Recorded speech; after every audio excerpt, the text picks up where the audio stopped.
함께 살펴볼 하나님의 말씀은 우리가 잘 아는 마태복음 6장의 말씀, 주님이 우리에게 가르쳐 주신 기도, 오늘은 이제 마지막 부분 우리 함께 살펴보겠습니다. 우리 마무리하는 마지막 시간이기 때문에 마태복음 6장 우리 9절 말씀에서 13절 마지막까지 우리 눈 감고도 다 할 수 있는 우리 내용이죠. 우리 같이 함께 천천히 같이 읽겠습니다. 그러므로 너희는 이렇게 기도하라. 하늘에 계신 우리 아버지여, 이름이 거룩히 여김을 받으시오며 나라가 임하시오며 뜻이 하늘에서 이루어진 것 같이 땅에서도 이루어지이다. 오늘 우리에게 일용할 양식을 주시옵고 우리가 우리에게 죄 지은 자를 사하여 준 것 같이 우리 죄를 사하여 주시옵고 우리를 시험에 들게 하지 마시옵고 다만 악에서 구하시옵소서. 나라와 권세와 영광이 아버지께 영원히 있사옵나이다. 아멘. 우리 지난 시간도 우리 함께 주께서 우리에게 가르쳐 말씀하신 주님의 기도에 대해서 우리가 살펴보았습니다. 오늘은 이제 마지막 시간입니다. 우리가 알고 계시는 바 주님께서는 오직 유일하게 한 가지 기도에 대해서만 주님께서 그 아주 훌륭한 모델, 그 모델을 주님께서 남기셨습니다.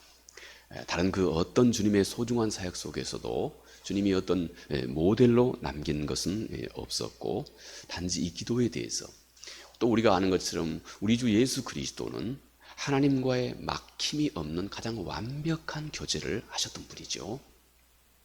주님이 그러셨습니다. 아버지와 막힘이 없는 가장 완벽한, 그러니 주님의 그 기도가 가장 그 완벽한 그런 기도였죠. 모든 기도, 주님이 하시는 모든 기도는 하나님께서, 아버지 하나님께서 모두가 다 들으시고 이루시고 응답하셨고 또 그 기도와 함께 하나님 그분의 뜻을 힘있게 이루어 가셨습니다. 그토록 가장 완전한 기도를 하셨던 그 주님께서 우리에게 남겨주신 한 가지 모델, 기도에 대한 모델, 여러분 그렇다면 우리가 주께서 남겨주신 이 내용 한번 우리가 주의 깊게 곰곰이 잘 살펴보아야 할 필요가 있다 하는 점입니다. 먼저 우리 주님께서 우리가 어떻게 기도해야 하는지, 주님 자신이 그런 기도를 하셨다고 하는 것입니다. 물론 그 기도의 그 폼이야 그냥 이 패턴을 그대로 따라가지는 않으셨겠죠, 다양하게. 그런데 주님께서 하셨던 그 모든 기도는 바로 이런 원리를 따라서 항상 하나님과 교제가 이루어지고 있었다 하는 점을 우리가 충분히 생각해 알 수가 있습니다. 먼저 주님께서 우리에게 기도를 가르칠 때 하나님이 들으시는 기도, 너희가 첫 번째 꼭 염두에 두어야 할 것은 기도하는 사람은 그 기도하는 자리에 먼저 믿음으로 나가야 한다는 것입니다. 너희 기도가 그저 중언부언해서는 안 된다. 너희 기도가 그저 신세타령도 돼서는 안 된다. 너희 기도는 전능하신 하나님 그분 앞에 내가 너의 마음을 열고 대화를 하기 시작했다. 그런데 언제 그 하나님 앞에 내 기도가 하나님이 들으신다고 하는 그 확실한 믿음이 언제 무엇과 함께 생기느냐? 먼저 너의 기도가 지금 전능하신 하나님 앞에 드리는 기도라고 하는 사실을 기억해라. 첫 번째 우리 믿음의 내용이 그거라 그랬습니다. 하나님 곧 우라노스라고 그리스 말로 표현된 그 하늘에 계신, 하늘이라고 하는 말은 소위 전지전능함을 의미하는 상징적인 용어입니다. 하나님은 너가 지금 기도하고 계시는 그 하나님은 못할 것이 없는 분이다 하는 사실 첫 번째. 두 번째, 그는 너의 아버지시다. 너의 아버지시다. 주님은 하물며 너의 아버지라고 하는 사실을 너희가 너무 친근하게 이해하는 용어로 소위 아바, 곧 아빠 이렇게 부르라 이렇게 말씀하신 같이 너는 그토록 친밀한 내 아버지께 너는 지금 기도하고 있다고 하는 사실을 너는 꼭 기억해라. 좀 실감난 얘기를 해볼까요? 여러분, 우리가 아버지 되신 분들은 다 자녀들에 대해서 아버지가 무슨 마음을 가지고 있는지 잘 알고 있습니다. 하나님은 우리와 아버지와의 관계, 아버지와 아들과의 관계를 통해서 하나님은 하나님과 우리와의 관계를 가장 잘 이해할 수 있도록 그렇게 하나님의 말씀을 가르쳐 주셨습니다. 실감나게 이해할 수 있도록. 여러분, 부모된 우리가 자녀들이 가지고 있는 생각, 소원, 바람에 대해서 부모된 우리가, 아빠나 엄마 되신 여러분이 어떤 생각을 가지고 계십니까? 자녀들이 뭐 구하면 쟤 또 그러네, 또 그러네. 쟤 또 달라 하네, 또 달라 하네. 그런 마음 있으십니까? 아니죠. 저 자신도 평생에 저는 그런 생각이 한 번도 자녀들이 뭘 요구할 때 들어본 적이 없었던 것 같습니다. 부모는 어찌하든 간에 자녀가 원하는 것을 더 풍실하게, 풍성하게 주고자 원하는 것이 부모의 마음입니다. 아하, 하나님 아버지가 지금 내 기도에 대해서 하나님 아버지가 지금 그런 마음을 가지고 있다 하는 이 사실입니다. 우리는 이제 바로 그 아버지에게, 그리고 못할 것이 없는 전능하신 하나님께 지금 너의 기도가 시작됐다 하는 사실을 깊이 처음 기도의 시작에 묵상을 하는 것입니다. 이 사실이 우리 마음을 사로잡기 시작하면 그때부터 우리 마음이 점점 뜨거워지기 시작합니다. 아, 내 기도를 그가 들으시는구나. 우리의 아버지 되신 그분은 내가 원하는 것보다 오히려 더 좋은 것, 더 완벽한 것을 주기 원하시는 것이 아버지시구나 하는 이 생각이 우리 마음속에 꽉 차기 시작하면 그때부터 우리는 이제 믿음을 가지고 하나님 아버지께 기도를 시작한 것입니다. 뜨겁게 믿음을 가지고 하나님이 들으시는 기도를 우리가 시작한 것입니다. 자, 그때 너는 그렇게 너의 마음속에 너의 마음이 뜨거워지고 믿음으로 뜨거워질 때 그 다음 너는 그 뜨거워진 그 마음으로 먼저 하나님을 생각하라 하는 것입니다. 먼저 주님께서 다른 곳에서 말씀하신 마태복음 6장 33절 이하에 말씀하신 것 같이 먼저 너는 그의 나라와 그의 의를 먼저 생각해라. 여러분 생각해 보십시오. 우리가 얼마나 하나님 앞에서 부족하고 약함이 많은 존재입니까? 그런데 우리가 너무나 하나님 앞에서 부족함이 많고 우리 삶에 그분의 도우심이 너무나 절실한 우리가 우리의 마음을 내 삶의 필요보다 먼저 하나님 아버지의 마음을 먼저 생각하기 시작한다면 여러분 그 마음이 어떤 마음이겠습니까? 실감이 잘 안 나십니까? 여러분도 여러분 자녀와 부모와의 관계를 많이 경험하셨을 것입니다. 우리가 자라왔을 때 젊은 날에 말이죠. 우리가 우리 삶 속에서 뭔가 자랑할 것이 있고 뭔가 내놓을 것이 있으면 나 자신보다 부모를 더 먼저 생각하고 있으면 그때 부모님이 어떤 마음이시던가요?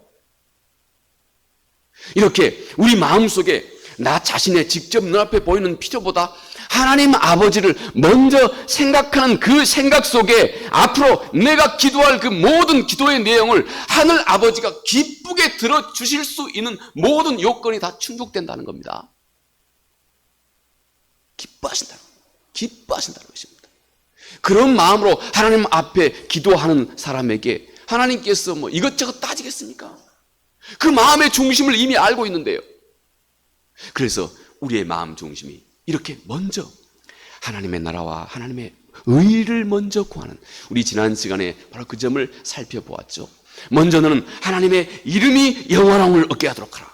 너는 하나님의 나라가 하늘에서 이루어진 것 같이 이 땅에서도 너의 삶과 같이 연계되어 있고 너의 삶과 같이 접속되어 있는 이 모든 세계 속에 하나님의 나라가 임하도록 기도하라. 그리고 하나님의 뜻이 이루어지도록 기도하라. 이렇게 먼저 우리 마음 중심이 뜨거워진 믿음으로 우리 마음 중심이 먼저 하나님을 먼저 생각하고 있으면 이미 그 마음 속에 앞으로 하나님이 너의 모든 기도를 기뻐 들으실 만한 충분한 의로움과 믿음이 그 안에 넉넉해지게 된다는 것입니다. 다른 말로 이제 너희가 먼저 하나님의 나라와 하나님의 의를 먼저 구하는 마음이 있을 때 너의 눈이 활짝 열려지기 시작한다는 것입니다. 우리 주님께서는 요한복음 7장 17절 이하에 그렇게 말씀했습니다. 누구든지 내 말을 듣고 순종하고자 한다면, 아주 중요한 말입니다. 누구든지 내 말을 듣고 순종하고자 하면 지금 내가 너에게 하는 이 말이 하나님이 하신 말인지 주님의 내용은 그렇습니다. 아니면 단지 사람의 얘기인지 분별할 수 있는 안목이 열린다 그랬습니다. 얼마나 중요한 말씀입니까? 우리 마음 중심이 하나님 그분의 뜻을 내가 깨달아 알기만 하면 기꺼이 순종하겠습니다 하는 이 자세, 이 마음을 품을 때 여러분 우리의 눈이 열린다는 것입니다. 영적인 눈이 열린다는 것입니다. 여러분 우리가 여기 앉아 있을 때 지금 오늘 또 목사님이 무슨 얘기하는가 보자 하고 또 저 얘기 이렇게 시작하면 내가 다른 얘기는 무슨 얘기 한 줄 다 알겠다. 어찌 시간이 이렇게 안 가노? 이런 생각만 하고 있으면 전혀 우리 눈이 열리지 않는다는 겁니다. 언제 우리의 마음의 눈이 열리느냐? 언제 하나님의 영이 우리의 마음을 활짝 열 수 있게 되느냐?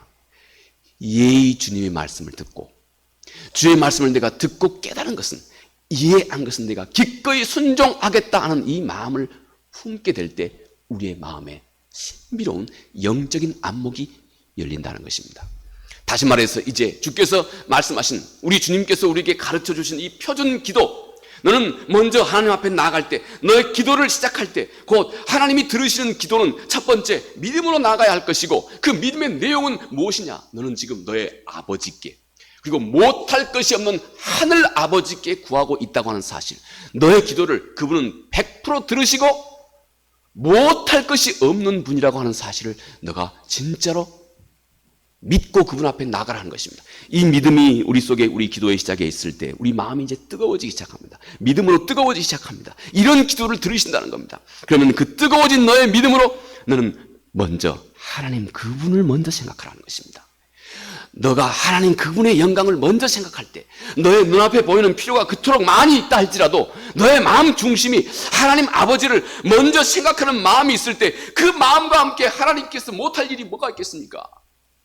무한한 능력이 그런 마음과 함께 열려지는 것입니다. 그 마음 속에 하나님은 너의 안목에 영적인 안목의 창을 활짝 열어서 이제 그 다음에 그 열린 눈으로 너 자신의 진짜 필요가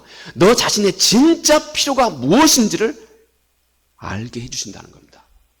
그리고 오늘 이제 우리가 함께 다룰 우리 자신의 가장 긴급한 필요가 무엇인지 주께서 우리에게 모델로 일러주신 세 가지가 오늘 우리가 함께 이제 다룰 차례입니다. 먼저 오늘 우리에게 일용할 양식을 주십시오.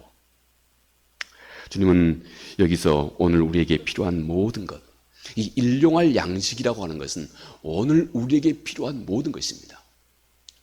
얼마나 반갑습니까, 여러분? 우리 마음이 먼저 그분의 나라와 그분의 의를 먼저 생각하곤 하는 마음이 있을 때 너의 눈이 활짝 열려지기 시작한다는 것입니다. 그리고 진짜로 너에게 긴급하게 필요한 것이 너에게 드러나기 시작한다는 것입니다. 그러면 주님은 그것을 너의 일용할 양식, 이렇게 주께서 이런 말로 말씀하셨습니다. 여러분, 주님은 우리의 필요를 구할 바로 그 시간을 우리 주님께서는 오늘 너에게 필요한 것, 이렇게 말씀하셨습니다. 성 어거스틴은 하나님의 시간은 항상 현재 오늘뿐이다, 이렇게 말씀한 적도 있습니다. 여러분이 히브리서 1장을 보시면 오늘이라고 하는 날에 하나님은 오늘이라고 하는 날에 하나님의 모든 섭리와 역사를 이루셨다는 것입니다. 하나님의 시간은 오늘입니다. 여러분, 우리가 꼴깍하고 죄송합니다만 우리의 숨이 꾹 끊어지면 그때부터는 우리는 하나님 그분의 시간에 우리가 속하게 됩니다. 오늘밖에 없습니다. 하나님께는 과거가 있는 것도 아니고 미래가 있는 것도 아닙니다. 오직 오늘입니다. 미래가 뭡니까? 오늘이 계속 이어지는 것이 미래입니다. 하나님의 관심, 우리의 모든 관심은 오늘 이루도록 한 것입니다. 오늘 너희가 구원을 얻고 오늘 너희가 회개하고 오늘 내가 하나님의 말씀을 순종하는 것, 이것이 하나님의 시간입니다. 하나님의 마음입니다. 오늘 순종하는 사람은 내일도 순종하게 됩니다. 내일도 오늘이기 때문에, 모레도 순종합니다. 모레도 오늘이기 때문에. 그러나 오늘 뒤로 미루는 사람은 내일도 뒤로 미룹니다. 모레도 다 뒤로 미룹니다. 오늘이라고 하는 시간입니다. 이 오늘이라고 하는 이 시간에 필요한 것, 오늘은 우리가 우리 오감으로 느낄 수 있습니다. 지금 나에게 필요한 것, 우리 오감으로 느낄 수 있습니다. 지금 나에게 너의 마음이 하나님을 향한 마음으로 가득했을 때 이제 너의 눈을 열어서 지금 너에게 필요한 것으로 여겨지는 것이 뭐냐는 것입니다. 그것이 다 일용할 양식 속에 다 포함되어 있는 말씀이다 하는 것입니다. 여러분, 일용할 양식, 그런데 우리가 가깝게는 먼저 우리들의 물질적인 필요라 할 수 있을 것입니다. 우리 일상의 삶을 영위하는데 필요한 모든 것들, 이 모든 것들, 그는 우리의 아버지시고 그는 전능하신 하나님입니다. 내 삶을 위해서 필요한 모든 것, 하나님 그가 채우신다 하는 것입니다. 특히 여러분, 우리가 이 자리에서 하나님이 우리의 아버지라고 하는 사실을 꼭 잊지 마시기 바랍니다. 아버지는 그 아들이 원하는 것보다 더 많은 것을 주고자 하는 그런 마음을 지니고 계신 분이 아버지입니다. 너는 너가 기도하는 그 하나님이 너의 그런 마음을 갖고 계신 너의 아버지라고 하는 사실을 기억해라 하는 것입니다. 그저 이것 괜찮을까? 저것 괜찮을까? 내가 너무 욕심부린 거 아닌가? 내가 너무 내 가족만 위한 거 아닌가? 여러분, 엄격하게 내 가족도 알고 보면 다 나의 이웃입니다. 저기 멀리 있는 이웃과 똑같습니다. 그를 위해서 하나님 앞에 모든 필요를 위해서, 우리들의 필요를 위해서, 나뿐만 아니라 내 주변에 있는 가족, 이웃들의 필요를 위해서 너는 모든 그 물질적인 필요에 대해서 너는 주저하지 말고 하나님 아버지 앞에 구하라 하는 것입니다. 그런데 성경은 또 우리에게 양식이라고 하는 말을 말씀하실 때 또 한 가지를 같이 말씀합니다. 영적인 양식도 있다 하는 사실입니다. 우리 주께서 마태복음 4장 4절에 친히 이렇게 말씀하셨죠. 사람이 떡으로만 살 것이 아니요 하나님 입에서 나오는 모든 말씀으로 살 것이니라. 우리에게는 또 다른 양식이 있다는 것입니다. 우리가 새끼 먹는 이 양식 말고 하나님의 말씀이 너의 영의 양식이라고 하는 사실을 기억하라. 또 주님께서는 이렇게 말씀하셨습니다. 예수께서 이르시되 나는 생명의 떡이니 내게 오는 자는 결코 줄이지 아니할 터이요 나를 믿는 자는 영원히 목마르지 아니하리라. 주님은 또 주님 자신이 생명의 떡이라고 말씀하셨습니다. 그러므로 오늘 주께서 먼저 이제 오늘 우리에게 일용할 양식을 주십시오 하고 주께서 우리에게 기도하라고 말씀하신 이 일용할 양식은 우리의 물질의 필요뿐만 아니라 나뿐만 아니라 내 이웃들의 모든 필요, 이것을 하나님 앞에 간절하게 기도하고 구할 뿐만 아니요 동시에 너와 너 이웃은 동시에 영적인 양식도 필요하다고 하는 사실을 잊지 말아라.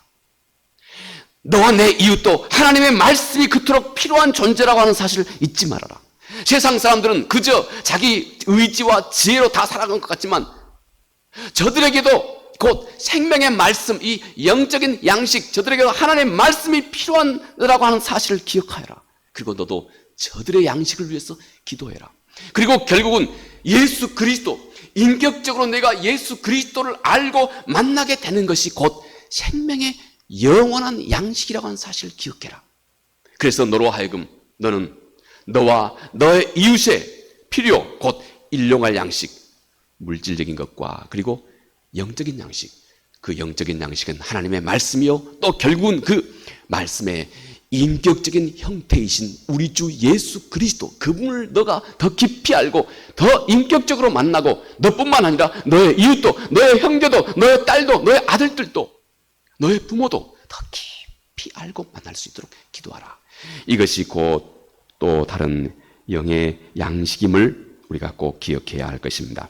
주님 오늘 우리에게 이 일용할 양식을 부족함 없이 풍족하게 주십시오 하고 너희가 기도하라 말씀하셨습니다. 두 번째, 우리 주께서 또 너의 기도 속에 기도하라 말씀하신 내용, 우리의 죄를 사하여 주시옵고. 여러분, 세상의 모든 사람은 오직 단 한 가지 이유 때문에 영원한 날에 하나님으로부터 버림을 받게 됩니다.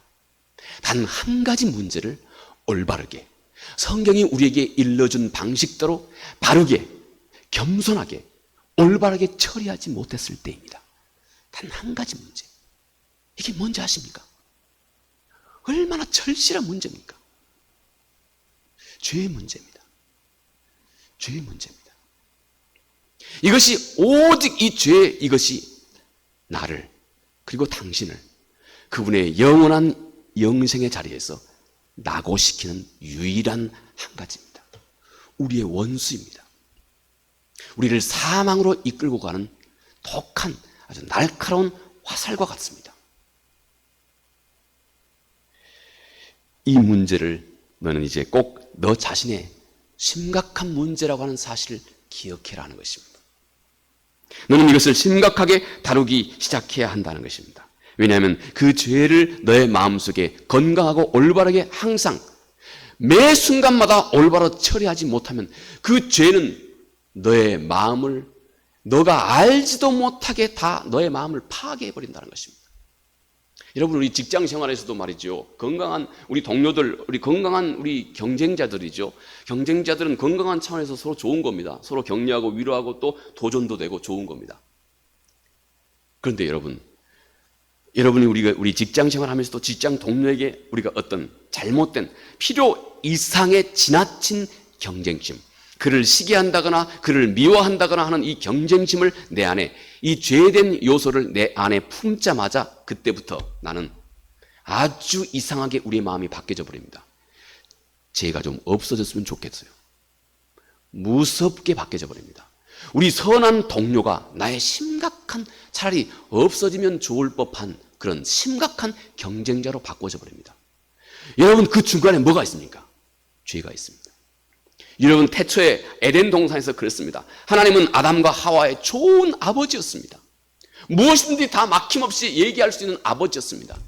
여러분과 여러분의 자녀와의 관계도 한번 생각해 보십시오. 아담과 하와, 하나님과는 막힘없는 아주 가장 바람직한 관계였습니다. 아무것도 숨길 게 없었습니다. 그런데 이들이 죄를 짓자마자 그들은 하나님 아버지가 그들의 무서운 심판자가 되었습니다. 무서워 피하기 시작했습니다. 여러분, 그 죄의 힘 알죠? 우리가 죄를 갖게 되면 내가 저 사람을 미워하면 저 사람 눈도 보기 싫습니다. 그렇게 됩니다. 이상합니다. 이게 죄의 힘입니다. 점점 우리 죄, 하나님 앞에서 건강하게 해결되지 않는 우리 죄는 우리들의 건강한 일상을 나도 모르게 점점 파괴에 들어갑니다. 나도 모릅니다. 점점 파괴에 들어갑니다. 그리고 이것이 오래 방치되면 이것은 깊은 우리의 뿌리를 내리게 되고 이것이 우리의 성품이 되고 이것이 우리의 운명이 되는 겁니다. 이것이 죄의 힘입니다. 빨리 하나님 아버지 이 죄의 문제를 언제든지 올바르게, 언제든지 건강하게 잘 처리할 수 있도록 하나님께서 우리에게, 성경이 우리에게 제시한 이 죄의 문제를 잘 올바르게 처리하는 방법, 먼저 너의 진심을 담아 하나님 아버지 앞에 고백하라.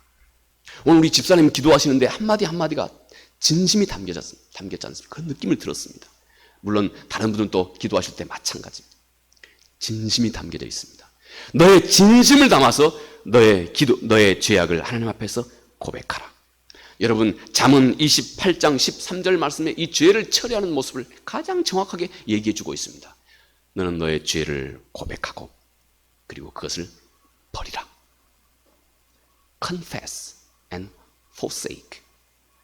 고백하고 버리라. 돌아서라. 여러분, 이것이 우리가 죄를 다루는 방법입니다. 그리고 이제부터 그렇게 우리의 죄를 고백하고 돌아서는 그 자리에 예수 그리스도의 의가 내 의가 됐다고 하는, 십자가에서 주께서 이루신 예수 그리스도의 의가 내 의가 됐다고 하는 것. 그래서 이제부터는 나는 그리스도 안에 있는 자라고 하는 것, 나는 예수 그리스도의 의를 가지고 있는 자라고 하는 사실을 너는 기억하고 사도 바울이 로마서 6장 11절에 말씀하신 같이 너는 죄에 대해서 죽은 자요 의에 대해서 산 자라고 하는 사실을 너는 기억하고 또 기억하라.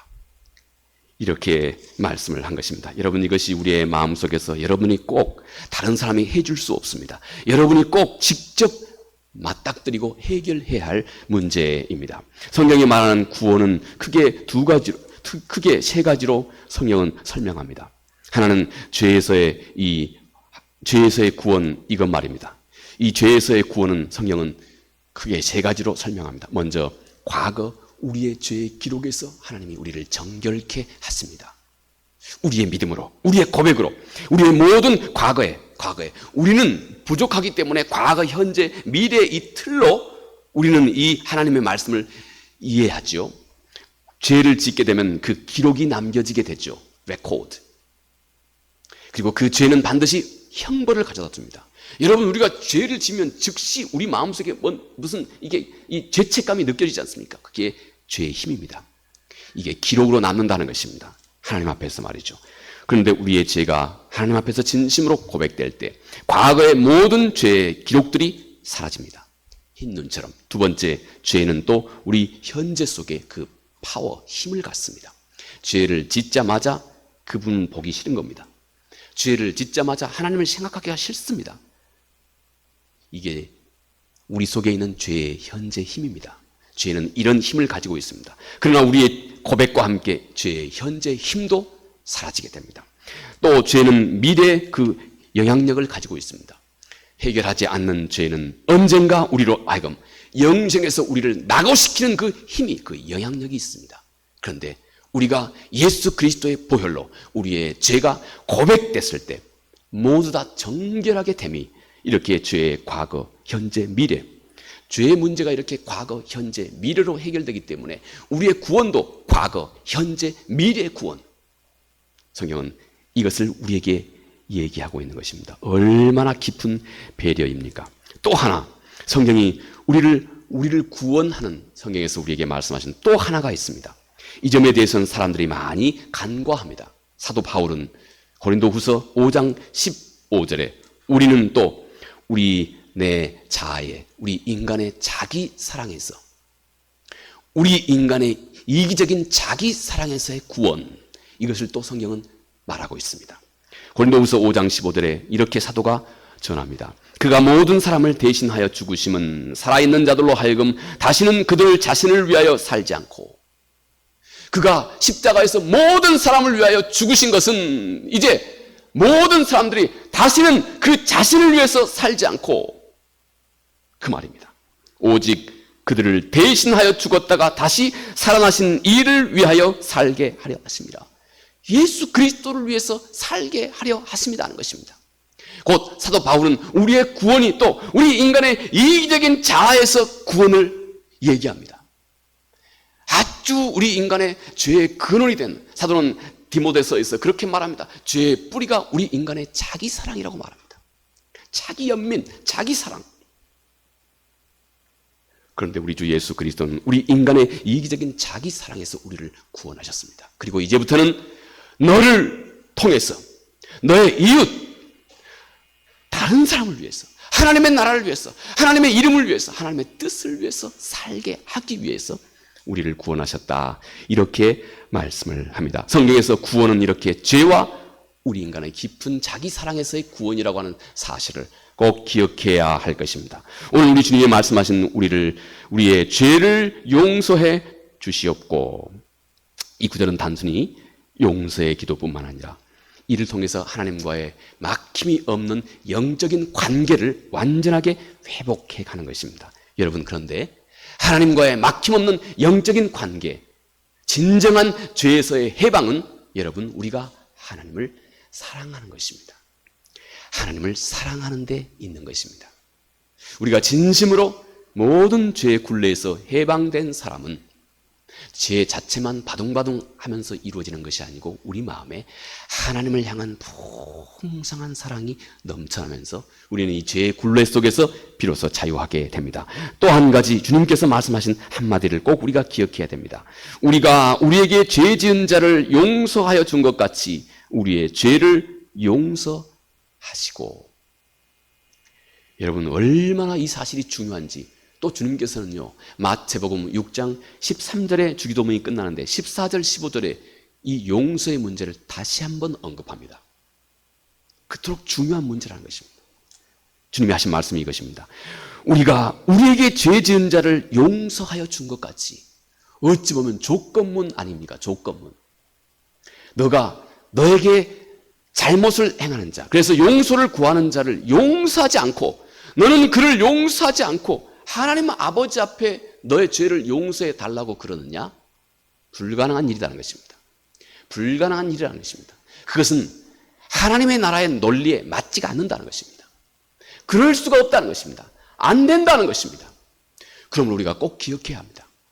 우리의 형제, 우리의 이웃을 진심으로 용서하는 것, 이것이 우리로 하여금 하나님 아버지의 용서를 우리가 충분히 구하고 얻을 수 있는, 거의 주님께서 그 조건으로 내걸고 있을 정도로 중요한 일이라고 하는 것, 중요한 일이라고 하는 사실을